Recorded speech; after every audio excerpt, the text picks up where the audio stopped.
विद्यार्थ्यांनी टिळा टिकली लावून नये असं फतवा काढण्यात आलेले हातात धागा अथवा बांगड्या घातल्यास शिक्षा केली जाणार आहे।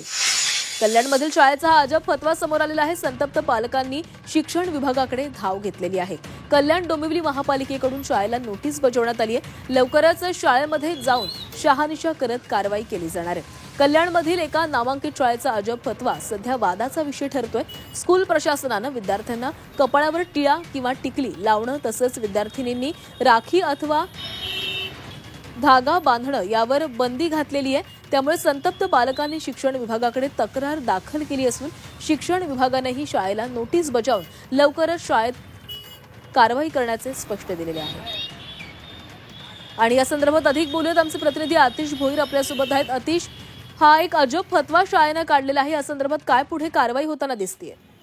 हा, नक्कीच कल्याणची केशरी शाळा आहे। या शाळेने जी मुली आहेत ते शाळेमध्ये येत असताना टिकली किंवा टिकला आणि हाताला कोणता धागा बांधलेला असेल किंवा मेहंदी काढलेली असेल तर त्यांना शिक्षा करण्यात येईल। कारण की या काही जी मुलं आहेत त्यांनी नवरात्री सुरू आहे त्यावेळेला मुलींनी टिकली लावून किंवा गपाळाला जो कुंकू लावून येत होते, त्यामुळे ती शिक्षक आहेत त्यांनी जबरदस्तीने ते कुंकू जे आहे ते पुसायला सांगितलेले, धागा काढायला सांगितलेलं नाही तर त्यांना मारहाण केले गेलेले आहे। हे सर्व विद्यार्थी आहेत त्यांनी पालकांना हे सांगितल्यानंतर पालकांनी उद्धव ठाकरे गटाचे जे संघटक रुपेश भोईर त्यांना सांगितलं आहे आणि त्यानंतर त्यांनी पत्र देऊन सुद्धा कारवाई शाळा जी आहे ते काही करत नाही। त्यामुळे ते उद्धव ठाकरे गटाने शिक्षण मंडळ जे आहे त्यांना ते पत्र दिलेलं आहे, त्यांना जाब विचारायला सांगितलं आहे आणि कधी हा फतवा मागे घेतला नाही तर नक्कीच उद्धव ठाकरे गटाकडनं मोठं आंदोलन करण्याचा इशारा जो आहे तो देण्यात आलेला आहे।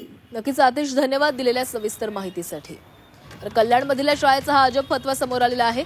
धागा बांगड्या घातल्यास शिक्षा होणार, सोबतच टिळा किंवा टिकली लावल्यासही शिक्षा करण्याची नोटीस या शाळेनं काढलेली आहे आणि यावर आता लवकरच कारवाई होण्याची शक्यता आहे। शिक्षण विभागाने देखील या शाळेला नोटीस पाठवलेली आहे।